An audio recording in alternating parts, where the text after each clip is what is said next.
Dave. Ian. I have a question for you. Okay. Okay. Now, apexadjacent, car show, blah, blah, blah. We're good at it. for audio only listeners, Ian's just waving his hand maniacally. Like you're paging through something to get through it. Yeah. Okay. Yeah. So before the show started, we were discussing our relative strengths and weaknesses, how we both are pretty aware of like our strengths and our weaknesses. And the example that we used was, I said that I would be terrible at rebuilding an engine. Right. Because I just lack that like very close, meticulous attention to detail.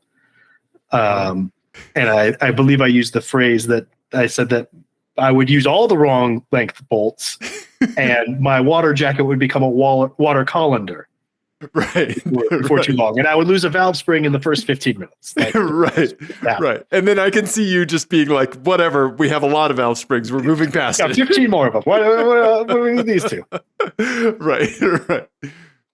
And so that reminded me of something, a discussion that was actually prompted by a tweet that Alanis King had done a while back. This is okay. Probably 2 months old. No tweeter. Yes. Yeah, it just popped back in my enthusiast. Yes, exactly. Friend of the show. Yes, friend of the show. Popped in my head, and it was that she had asked her husband, who is not a pilot, if he thought in an emergency he could land an airliner. Right? Not just like a Cessna, like an airliner, right? Yeah. Like an airliner, like a literal, like no one else on the plane is stepping up. Right. You're up. Right. And you do it. Right. Yes. Now, I am convinced, and I just said I can't rebuild an engine. There's no way I can rebuild an engine successfully without breaking something. I am 100% convinced that I could do it. I could land an airliner if I had to. Okay. If in an emergency, if it was like we're interviewing, we got time on the plane, we're gonna interview everybody, I would be like, well, if there's no one here with flight experience, then I'm the next best thing. Okay. I am 100% convinced of that. It's probably very delusional. I'm curious, as my podcast husband, yes, what is your answer to that? Oh my gosh. I don't. My immediate answer is I don't want to. I don't want to. I think about Schmidt from New Girl, where he's like, I don't like it. Okay. Yeah. I think that I see, and I have more anxiety about rebuilding an engine, right, on the ground. with hey guys YouTube videos, and all the hey y'all YouTube videos at your disposal. Yeah, on all of those, I have more anxiety about trying to rebuild an engine than I would in that situation. Landing Southwest Flight 1567. Yeah, bring it on. Let's do it. Honestly, I think that my answer to that is that I do not think that I could do it. I think that I could get the plane maybe going. I could kind of keep it going, but it would be one of those things where it's like, well, I guess we're going over here now. So this is apparently what it wants to do. Yeah. I choose to accept this fate now versus like me writing the narrative. Yeah. Right. Yeah. I feel like, oh man, that's really funny. I feel like the thing about you that I absolutely love is your lack of hesitancy to tackle something or to dive into something. You, I think, are a lot more optimistic about the possibility of being able to do something in general than I am. Mm-hmm. Right? Especially when it comes to something that neither of us has ever done before. Yeah, to a certain extent. But again, like rebuilding an engine, that fills me with such Okay. dread and anxiety because I just know there's so many fiddly little things to lose, and I'm really good at losing things. I am too, but I mean, as evidenced in the first Fiat rebuild. Right. Yeah. But I think that's interesting. So, like, I wonder if it's the quantity of components that is overwhelming. And when you're given a jetliner, it's one thing, right? I Well, mean, and it's there's a very lot like to manage, but it's one thing. it's a very like physical thing to do. Right. Right. You know, and I don't know, like stuff like that. I don't know. I think I take to it well, and I understand the physics of how an airplane flies and all that sort of stuff. So I feel like I would be served well by that. And I'm assuming also that I have contact with the radio, with the tower. Sure. Yeah. I have a radio. Yeah. I'm not completely delusional. Right. In this scenario. Here's what I think it is. I think that when you are given data to react to or something to react to, you are confident in your ability to react in a productive manner. Yeah. Yes. I think that's right. Like if I have to make something up right on the fly and there's no right answer, right, then I'm good. Right. But if there's like a prescribed set of things to do, like mechanical things fill me with dread because for that reason, because there is a right answer and a wrong answer. True. And that is harder for me. Yeah. And like if you're just given an engine block and all of the components, right? I don't think that you're really given anything to react to, right? Because it's not like you are put in a situation where something has popped off of this built engine, right? I think we need to figure out what it is and get it back on. Yeah, that sounds fun, actually. Right. Yeah, see, and I feel like you are good at that. Right. Yeah, troubleshooting. I like troubleshooting. Right. Very. Yeah. Right. I think that's instrumental. Like one of the reasons that we have roofs over our heads. 100%. Not kidding. Right. Yeah. Yes. Is because of stuff like that. Yeah. But, yeah. Interesting. Yeah. I love that. I love that. Like, and that scenario or that question of like, if you had to fight a horse, like, do you think well, it's the duck-sized horse. Yeah. Or 100 duck-sized horses or one horse-sized duck. Right. Yeah. Right. Yeah. Which would you rather fight? Yeah. Yeah. Like, or do you think you could, like take a bear in a fight and the husband's answer is, well, which kind? Like, no, I mean, that's not. Yeah. Honestly, that was the first question that I would have too. Other than a blanket, no, like, and you're not thinking that one of those possibilities is Teddy. Right. Well, but if it's a black bear, they're just not, they don't want to bother. Right. So like pretty much anybody who's not going to just go like this. Right. Can fight off a black bear. Right. I don't know, man. I don't know. I tell myself all sorts of lies about myself. It's fine. I don't think you do. I think that there is a difference between lying to yourself and optimism, and I think that you fall on the side of optimism. Yeah, for certain things, for sure. Yes. Yeah. I think that's really funny. Yeah, that's good. Yeah, I just imagine imagine how high my voice would get if I'm in the on the radio. They would be like, get so high, it would actually retune the radio to a different frequency. Ma'am, please calm down. Yep. Yeah. You want me to do what? I'm calm. You calm down.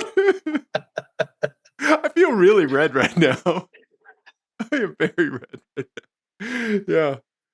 Oh man. Yeah. I would get super red. Yeah. And my voice would get real high. And then I would put it in the fucking ocean. We were trying to land him in Kansas, and I don't know what happened. He found the ocean. That said, like I have done some stuff where where people like typically lock up or hesitate. I have, like bungee jumping, like they were like 3, 2, 1, and I just went, right? Like that kind of stuff, So at least there's no hesitation on my part, like, Yeah. yeah. So I think you would do better than you think you would, because I think it would mostly be about like taking instruction. Right. Yeah. In that scenario. Right? I like that you're convincing me that I can land a jetliner. I think that this is another component to it. I think that not only do you think you could, I think that you think other people could. I do, honestly. I think like, with instruction, I think you could do it. I'm getting so hot. I'm taking my old man slippers off, Ian. Jesus. So it turns out I had an opener. That's pretty good. That's pretty good. Yeah.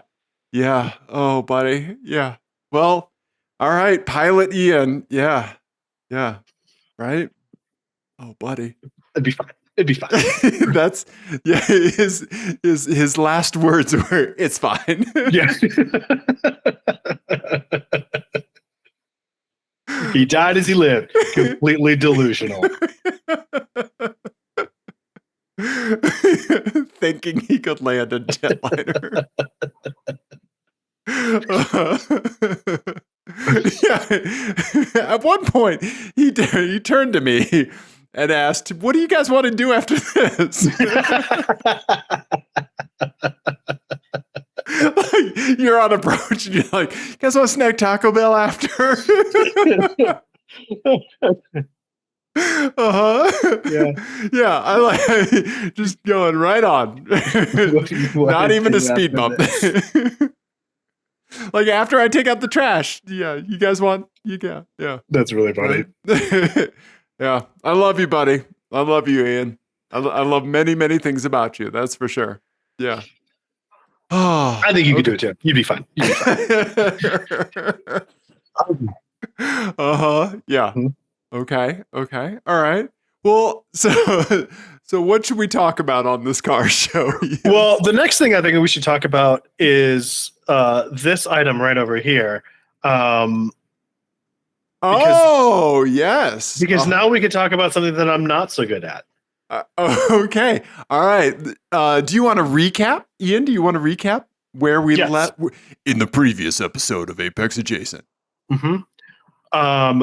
Dave had just taken his car to get emissions tested, and I was coming up against the deadline for when it was acceptable for me to get my car emissions tested. We're both, so in Colorado, it's every other year for older cars. You have to get your emissions, and we've synced cycles. We've been doing a podcast long enough. Our cycles like that. Our emissions cycles for the cars synced up. Yep. You've gone into your grace period so many times. Because mine's been rock steady. Here's my update. I still have not gone. Oh my God. Yeah, today's the first day of December. It's fine. You're illegal, Ian. Yes, I am. I'm officially illegal. Yes, you are. Okay. Out of compliance. So when we were discussing options, we did not put one of the options. Option E was just you not going. Correct. Which, in hindsight, it should have been an option. That should have definitely been one of the options. A with a bullet. We were just this whole top of the show. We were talking about how self-aware we are. That seems like an oversight. Mm-hmm. Sorry.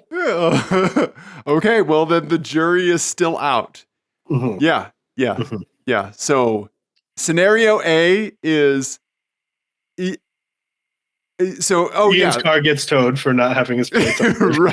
Right. So scenario A is I have passed. Mm-hmm. That we both passed. Right. Option B is one of us passed. Right. Like I pass and you fail. C would be the opposite. You pass, I fail.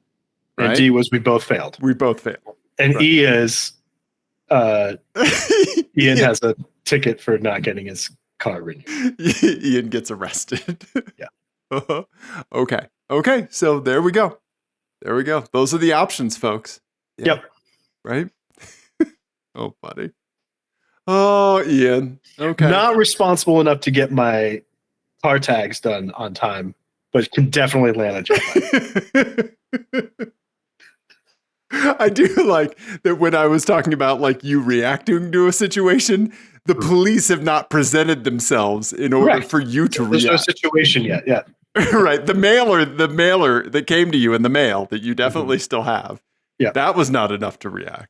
Yeah. Yep. I need the emergency situation. And then it's my time to shine. Yep. Okay. Okay. Nice. Nice. Well, I am on the edge of my seat. Yeah. I really wonder how it's going to turn out, Ian. Yep. I look forward to revisiting this in June and letting you know. If our cycles get out of sync, it's your fault, mister. Yeah, it is. That's true. That's true. Yeah, then we won't be able to do this bit again in 2 years. Yeah, or you've somehow managed to boomerang all the way. So bad, it's just back. Yeah. Right? Yeah. Yeah. The grace period is 1 month, not 24. Mm-hmm.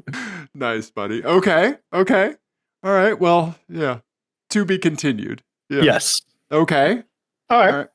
What else we got? What do you want to do next? I want to give just a couple quick shout outs. This will be quick. I want to give a shout out to the Everyone Racers podcast because they did their annual gift guide episode. And yeah, so I'm going to throw a link for that in the YouTube description because it's great. And yeah, they always do great gift guides. So thank you guys. Yeah. Yes. For doing that. Yeah. But a group of people who would never let their car registrations lapse, I would say. I would assume. Yes. Yes. They have their shit together over there. Yep. Unlike half of us. Okay.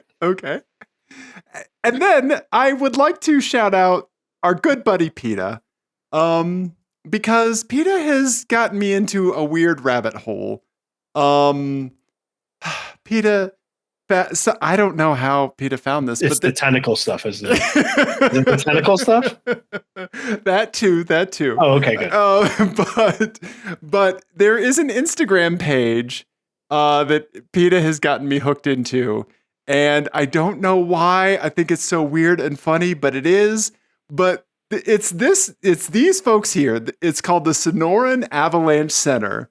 They consider themselves the first for-profit avalanche forecasting organization.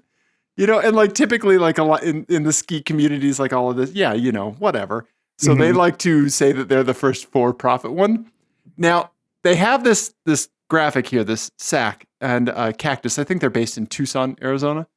Tons of snow avalanches. Yes, the Sonoran Desert is a massive desert in the Southwest. Yeah. Okay. But you need to look at their company car, Ian. It is a Fiat 500 Abarth that they have wrapped with the Sonoran Avalanche Center livery. That's amazing. And so PETA has gotten me a sticker, and it's on the Nugget. And yeah, they do really weird stuff on this page, like a bunch of weird AI stuff, and they put up sales when like Henry Kissinger died, and they tell everyone that they need to throw their car batteries in Lake Powell, and it's just really weird and unhinged, and it's a very welcome dose to like a very welcome kind of thing out in my Instagram feed. So thank you, PETA. Nice. Yeah, and so we'll put a link to that Instagram profile in the description as well. It's really weird. Come on the show. Come on the show, guys. Let's do it. Right? Yeah. So there we go. And their Fiat broke a little while ago. And so what? I know, right? I sent them an instant message. I was like, if you need any help. Yeah. So yeah, that would be really funny to talk to them. So maybe we will. Yeah. There you go. Yeah. But yeah, so that was it. I just wanted to give a shout out to those folks. Yeah. So okay. Anyway, yeah. What about you, Ian? What would you like to talk about next? Because we got some talk abouts, buddy. You know what? It's getting a little damp in here. Ian, I'm getting misty because getting wet. with Ian.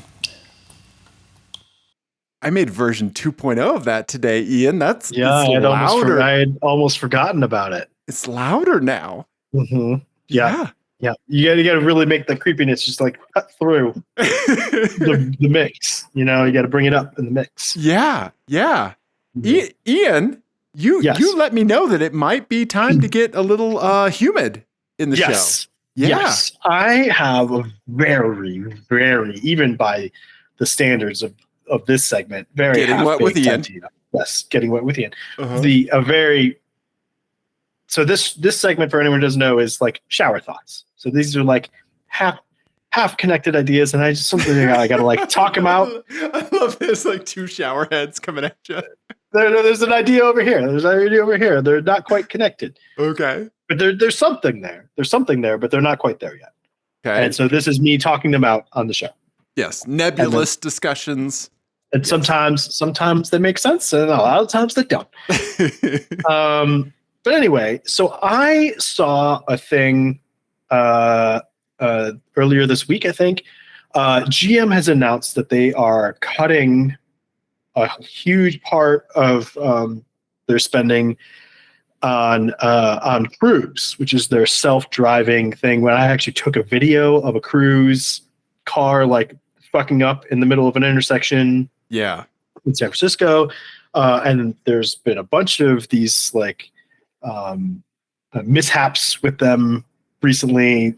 One person got dragged. Oh, jeez. What? Yeah, someone got like, they had gotten hit by another car. One of those things. It's like they got hit by another car. Okay. So they're already in the road, and then they got dragged by the Cruise that was going around the car. Oh my God. For like 20 feet. So they have basically said, okay, enough is enough with this. Okay.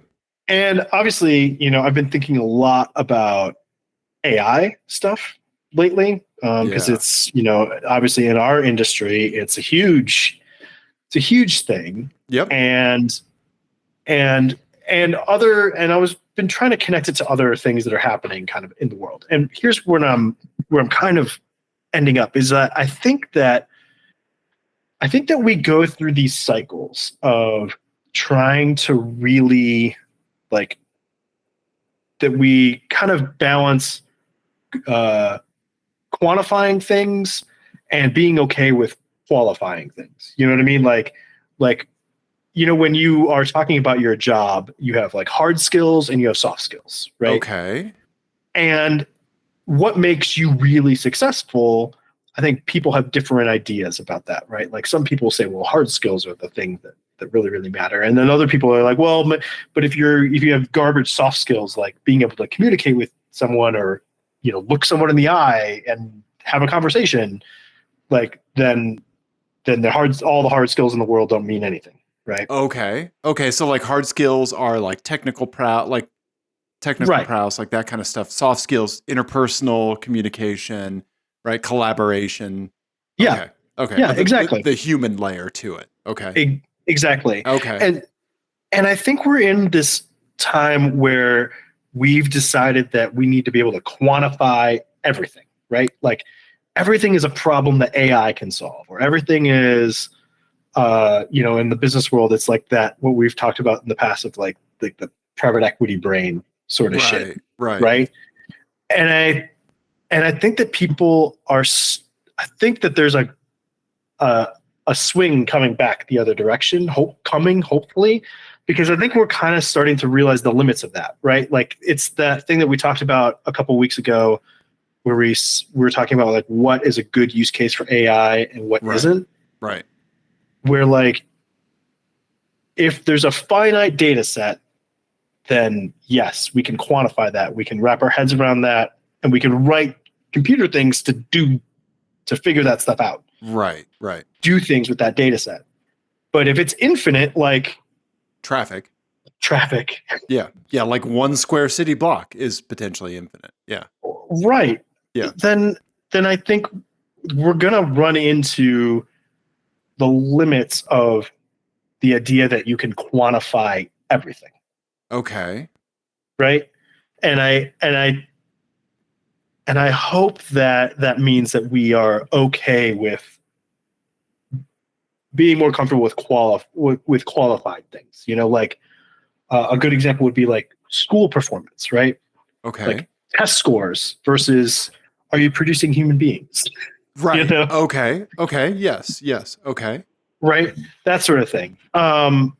And like more emphasis in business on like customer satisfaction and right. like a good experience rather than just get the money and keep getting the money. Right. Right. Yeah. I don't know. So I think that like I said, this is very like all over the place. But I do think like there are some things building where we're gonna start to see people we have to quantify everything lose favor. I hope. Okay. I think we've gone too far that way. Yeah. Generally. Okay. That's it. That's the whole thing. That's all I've got. It's interesting to see the consequences that trigger that rethinking, right? Mm-hmm. Because at some point there's a threshold that is reached, right? That causes a recalculation or something like that, right? And I feel like there's been a lot of maneuvering to operate without consequence in these areas, right? Well, and the other thing too is to not only that, but to obscure the costs associated with these efforts, right? Because it has been billions and billions of dollars, right, spent on this, self-driving car, nonsense, and it's effectively wasted, right? Like it's not. Maybe we'll get some good driver assistance stuff out of it, and I'm sure that there were advances in AI technology that can be used elsewhere, hopefully. Right. But a lot of that money was kind of thrown away on something that a lot of people recognized as kind of silly. Okay. To begin with, don't you think? I think that I would want to know how, like, dumping billions of dollars into self-driving cars and not getting a good result, like having to pull that back, like how that compares in your mind to say something like NASA going to the moon, right? Like something that we did not have to do, but there were obviously, huge technical innovations that came out of the pursuit of that effort, right? And so there's like a literal, that's where the term moonshot came from, right? Yeah. Like a literal moonshot to get a self-driving car on the road, right? And like, have we seen the Velcro come out of that? Like, have we seen the technology that will benefit us secondarily from that moonshot? And what could that be, It's a really good question, because I do think I do believe in the idea of investment in like general research and general sciences and stuff like that, because they do yield results. And I think that there's a couple of differences. One is it was something we all decided to do together. It was politicians did it with government money, and that's, in the best case scenario, the expression of all of our wills. Like that was like a thing that we were all said, yes, this is something that we should move. Obviously not everybody supported it at the time, but like we were also incredibly scared of Sputnik, right? Like it was a reaction to the Russians sending something into space. For sure. There was that whole motivator too, right? Yes, there was complicated reasons for doing it. Right. But there was accountability there, right? Like the people who made the decision that we were going to all invest in that, they were accountable ostensibly to all of us, right? Right. It was not fly by night. Like there were ridiculous standards. Like, and then there's like to the point where there was that whole thing about like them developing a pen that could write in zero gravity, blah, blah, blah. The Russians used a pencil, right? All that. Like, and then like NASA's like, oh no, like we're actually worried about fucking graphene particles or graphite particles, you know, like, so yeah, you know, we developed a pin, Yeah. you know, yeah, But like, this is private companies. right, And also, as many unknowns as we had there with that, there was still a very like finite goal set, right, right? right, We're going to go to the moon, right, right, right? And like we already had all the math figured out and everything Right. else. Like it wasn't like this was new right, to right. figure out. Yeah, it was not an infinite data set. Right. Well, and I think that's the thing is we didn't know. We knew roughly how big the data set was there. Right, right. Of like what we needed to figure out, what the tasks would be. Yeah. But something like this is we don't know Right. what makes us good at doing things like driving. Right, right. We don't understand that.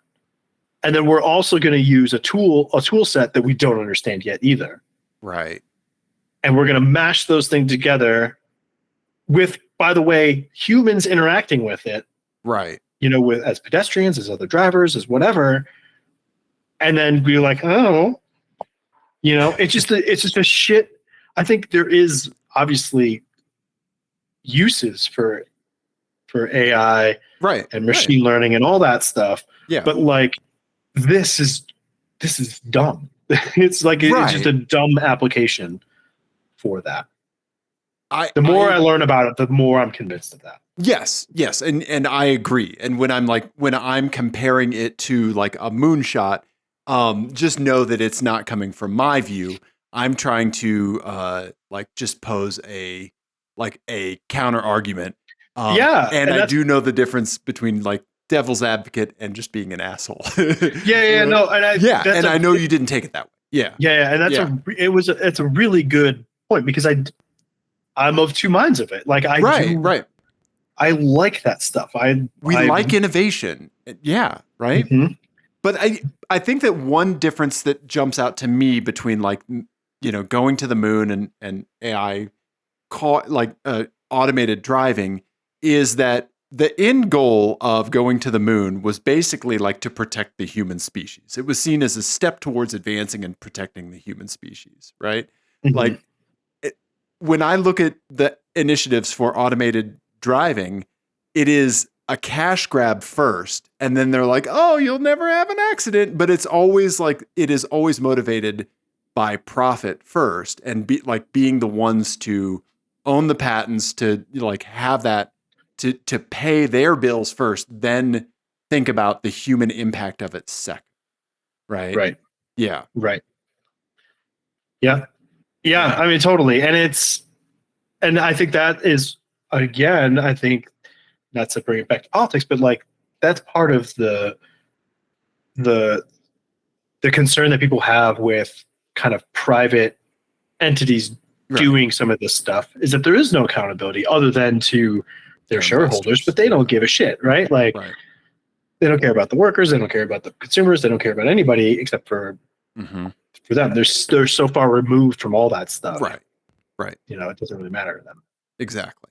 So yeah, I don't know. I hope that these sorts of things happening, and I think we're going to see that we're about to see a bunch of, I think, AI companies. You know, I think that there's going to be a reckoning soon with a bunch of them, right? Because there's so many of them now. Yeah, and it's not sustainable because it is horrendously expensive to run these AI clusters. Right. And I don't think people realize the amount of energy and development and expense that goes into those things. Right. They're not all sustainable. Right. Like not all of them are going to work. Right. A lot of them are operating on VC cash, and we know how that goes. Right. Exactly. I just think that like when I think of the autonomous or automated driving stuff, like the fully autonomous driving stuff, I just keep going back to like someone who is just very shitty at programming, and like it is just this massive nested if then, right? where it is like an if then, right? Like if you know, baby runs into traffic, and then Right. blah blah. If toddler runs into traffic, like right, like having to iterate out like these like infinite scenarios versus something that can consistently be targeted, like we've talked about before, like AI reading mammograms to detect breast cancer, right? Like, you know, it is, yeah. But You're again, it's a different thing of like, I'm going to give this thing that can learn really, really fast right, a huge data set that Right. no one person right, could ever ingest. right, right, That is a very different thing than I'm going to put this thing out into right, an infinite data set. right, right. It's upside down, yeah. It's completely backwards. It's the inverse use case, right? Right, right. It would be different if someone said, okay, we have 4 trillion hours of recorded human driving, right? Where we have analyzed it for an orange cone, right? And like, so Right. you know, we have a thing that can detect orange cones, right? Right. Well, and the other thing that I've been thinking about a lot lately is that, you know, we are really good at, you know, there's the whole idea of like the letter of the law versus the spirit of the law. Okay. All right. Right. Like And your emissions. yes. Exactly. Uh, But like we're really good at like understanding the spirit of the law thing. And I like the example that I keep thinking about is the rolling of the stop sign, okay. right? Where Tesla had programmed into autopilot that you could roll through a stop sign at 5 miles an hour. Right, right. Right. Which every single person on the planet has done at some point. Right, right. Right. But there's a lot, if you think about it, Uh-huh. because you don't do it every time. Nope. Right. No. You may not even do it 2% of the time. You might just every once in a while you do it. Right. And there are so many factors that go into that decision. Yeah. And it's understood what that means, but how would you write that? How would you write that down? Right, right. As a law. Right, right. You know, and even the law to the letter has all sorts of things like that, where it's like reasonable or things like that. Computers don't do reasonable. Right, right, right. Doesn't matter how smart they are. 1 or 0, buddy. Yeah. Right. Yeah, yeah. And that, with the way that what we call artificial intelligence today is done, will never change. Right, right. It is a binary. It's a lot of binary decisions. Right. But they are fundamentally binary decisions. Yeah. So, yeah, I don't know. It's a dumb idea. And I'm glad that it's going to start to, because this is not going to be the first company that collapses. Right, right. And it sucks that humans have to get hurt in order, and like a threshold of humans have to get hurt in order for this to start happening. Definitely. Right? Yeah. Yep. Yeah. It's like that kind of stuff of like, oh, like when did they start issuing an automotive recall? Well, you know, only after 30 people died, not after 20, you know, like, yeah. Yeah. Ugh. Imagine if they had put a quarter of that money into driver training. Right. Right.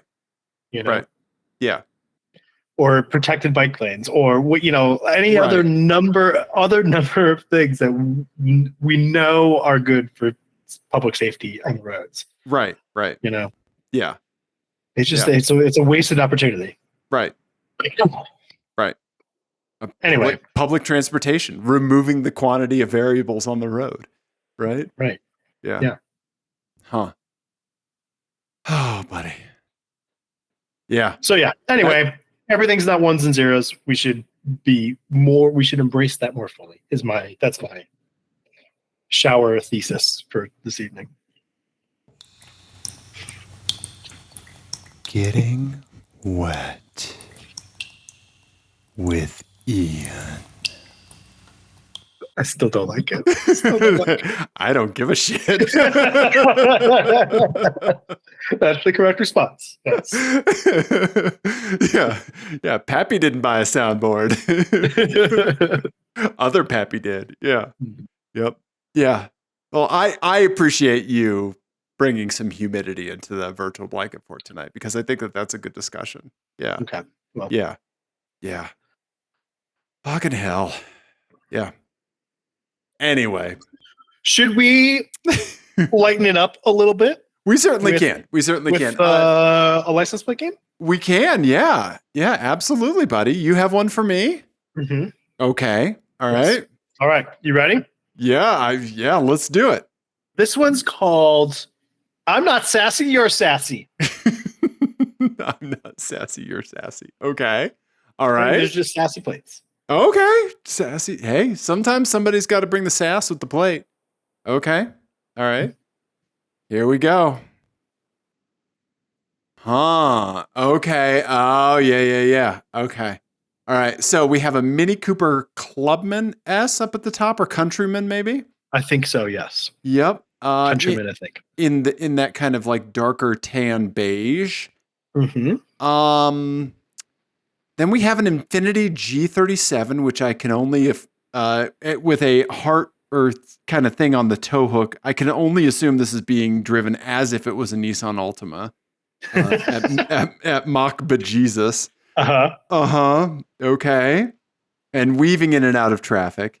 Yep. And then I think it's a Chevy Equinox, but I'm not sure. Equinox or Traverse or some bullshit like that. Yeah. One of those nonsense midsize Chevy crossovers. Yep.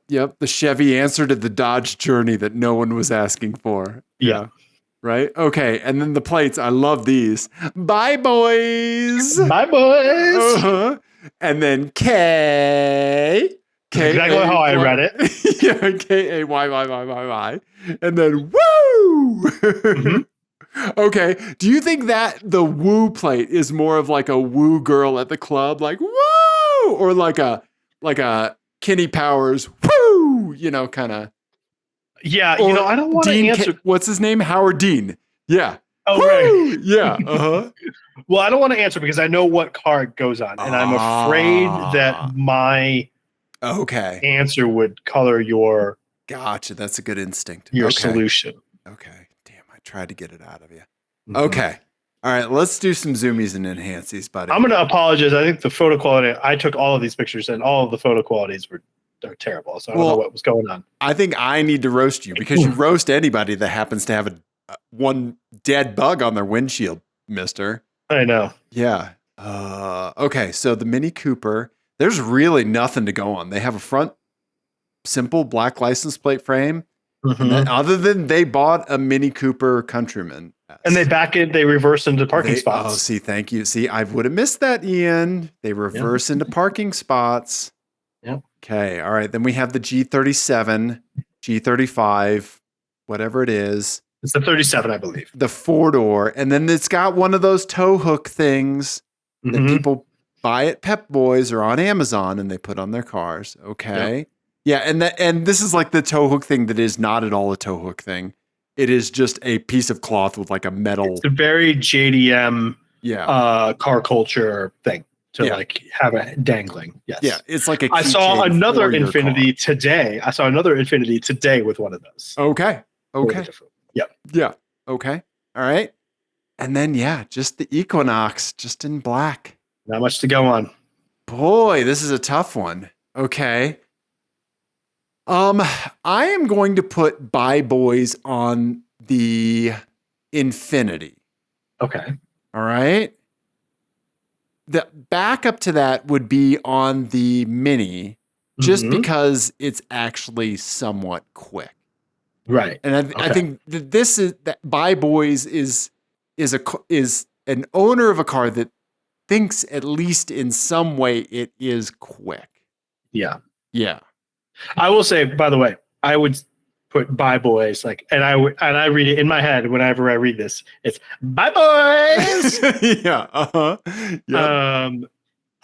It's top 5 vanity plates for me. Okay. I think it's fantastic. I love it. Yeah. Bye Boys. Bye Boys.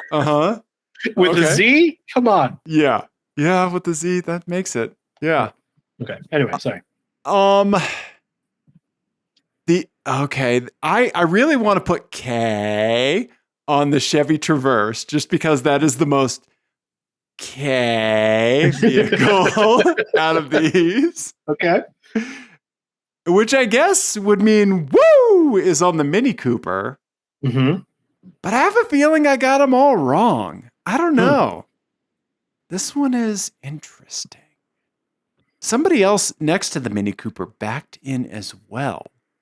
And I wonder if that's because that's just what these people do, or if this is like at a mechanic's yard. Yeah. Huh. Well, you know I took it, so there's a good chance it's in the mechanic. It could have been in the mechanic's yard. Yeah. Okay. All right. Okay. Yeah, I think I'm going bye boys on the Infinity, woo on the Mini, and K on the Traverse. Okay. All right. Yeah. Let's take a look at the solution. I think results will be interesting to you. Yeah. Okay. Here we go. Here's the solution. Because you got them all right. I did? You got them all right. Oh my God. You nailed it. Whoa, I got woo on the Mini, bye boys on the G, boys. And K. Yeah. How do you read woo? I think it's woo. Okay. You know, also this was taken at the climbing gym. Okay. Which I think definitely colors my pronunciation of woo. Yes, I get that. Right? That. Yeah. Right. Yeah. There's a lot of like climbers are an interesting bunch because my oldest son has been doing climbing. He's on a climbing team, and so I get to go to the climbing gym. It is a fascinating place. I used to be into indoor rock climbing. Yeah, I did too a very long time ago, but that was in Oklahoma, which was a very different scene. I feel like I was doing it here. Yeah. Oh man, it's like fucking meat market in there. It is. Like, and it's all of the like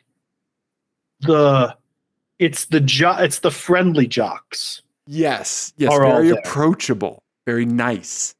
Right? They're still jocks and very basic people and very basic dudes, right? Right. At least the dudes. A dude, yeah. Right? But they would definitely say woo and brah and give you a fist bump. Yes. Right? Yeah. Lovely people. Yeah, absolutely. Yeah. But you can assign a type. Yeah. I love bye boys. And bye boys. K on the Traverse is so great. Yeah. Mm-hmm. Yeah. Mm-hmm. Have I told you? So the bye boys thing reminded me. I do this thing when I walk into a room and both of my young sons are in it. Oh, maybe you did. Go on. Tell me. I do this greeting and they hate it. But I do it all the time. I go, "Hey boys!" Yeah, that's it. They can't stand it. They don't like it. Nice. Good. Then it's your job as a parent to continue doing it until they're 90. But that voice makes me laugh. Yeah. I crack myself up with it, so that's what I do. Hey boys! Nice. Like it's a 1930s radio program. Yeah. I occasionally, like, to my wife, I'll be like the like Schmidt from New Girl, where he's like, "I'm the smartest boy in school," Mother says sassy. I've done a good job. Sassy. Yep. Sassy. Absolutely. Bring the sass. Yep. Nice, buddy. Great license plate game. Thank you. Nice. Well done on solving it. You nailed it. Thank you. Should we do an album of the week? 100%. We should close it out. Yeah, 100%. Yeah, let's do it. Okay. I have an album this week. I believe it was friend of the show, Joe Wirtz, who recommended this album to me. It is the beginning of Christmas music season, as we can see by Dave's festive display behind him. Holiday Dave is here. Yep. Yeah. And so my reaction is I need the opposite. Yeah, of you that. need death metal. Yeah. I need some sort of palate cleanser for that. If this And is what I think it might be, I'm going to freak out. Okay. I don't think it is, because this is a very different thing. So this is from last year, from 2022, an album by The Chats. Okay. And the name of the album is Get Fucked. They are an Australian punk band. It is very like just straight ahead punk rock music. It's fantastic. The first song on the record is called 6 Liter GTR. Oh, hell yeah. Okay. It's about a car. And it's great. I've been listening to it this week because it's very along the lines of the Flatworms album that I recommended a few months back. Okay. So it's very much along those lines. Okay. Very energetic, very just riffy punk music. Okay. Okay. I like that all of their titles are in capital letters. They're shouting them at you. Yes. Yeah. Yes. Yeah. The album cover, they're all just flipping you off. Yeah. The album cover is perfect. No notes. No. Yeah. The person in the middle has a mullet. Yes. Okay. Yeah, they're Australian. Yeah. And it's great. Okay. Okay. Yeah. All right. Okay. The Chats, links to the Bandcamp, Apple Music, and Spotify will be in the show description. Yep. Yeah. Absolutely. Yeah. It's Bandcamp Friday today. Did you get anything, Ian? Oh no, but I'm gonna get this one right now because I need it. Yeah, you do. I'm doing it right now. There you go. I forgot about Bandcamp Friday. Yeah. Pappy bought a whole bunch of drum and bass as usual. Yep. Nice work. Yep. Well, there you go. Okay. All right. Well, thank you for recommending The Chats. Yeah, I'll give it a listen. I'm not too into punk, but I will definitely give it a listen and see what's going on. At least listen to 6 Liter GTR. It's great. Yeah. Nice. Okay. Yeah. Okay. Right on. Yeah. I wish that we could play bits of music on the show and not get copyrighted on YouTube. But yeah. Fucking Barry Manilow, man. Yeah. Play looks like we made it for 4 seconds, and Barry, copyright check. Yeah, because if there's one thing that's gonna eat into Barry Manilow's bottom line, it's us too. This. Yeah. Knowing the quantity of money that my mom has given Barry Manilow over the course of her life, we should get a fucking pass on that one, buddy. Right. He owes you. Yeah, he should be a guest on the show. He should sing the Getting Wet with Ian. We just have him let you down. Yep. We just hang up on him. Yeah. When he's done. Yeah. Did I tell you, we can wrap this up. Did I tell you that last year for Christmas, I gave my mom 2 framed Barry Manilow albums? I think you did. Yes. Okay. Yeah. She loved them. Yeah. So. Yeah. Well, that's a perfect gift for mom. Framed albums are fantastic. Yeah. Highly recommend it. Yeah. Yeah. Nice. Yeah. Anyway. Well, Dave. Yeah. I think we done did a car show. We did, and until we can call Barry Manilow friend of the show, then. And I think we learned a little bit about ourselves. We did. You think you could fucking land a jetliner? Yeah. I would love to see it play out. Like you trying to land a jetliner with me in the seat next to you. Because I think your answer might change if I'm there, even though I have no control of anything, right? Mm-hmm. Yeah. I think that might change things a bit. Yeah. Okay. All right. Well, everybody, send us your license plate 720-515-1391, apexadjacent@gmail. All the things, all the places. We love you. Thank you. Goodbye.